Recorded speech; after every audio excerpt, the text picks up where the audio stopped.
Bikin 2 pejabat polisi dicopot, suami Guru Supriyani kini trauma, takut polisi. Rencananya, pihak pendukung Guru Supriyani bakal menggelar doa bersama jelang vonis pada 25 November 2024 besok. Akan tetapi, para pendukung terdakwa guru menganiaya murid tersebut batal melaksanakannya. Sebab, mereka diharuskan mendapat izin dari Polres Konawe Selatan. Disinilah terkuak kondisi terkini suami Guru Supriyani, Katiran.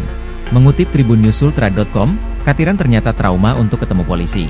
Sony, perwakilan pendukung Supriyani, mengatakan pihak Polres Konawe Selatan meminta Katiran atau Supriyani datang langsung untuk mengajukan izin pelaksanaan doa bersama.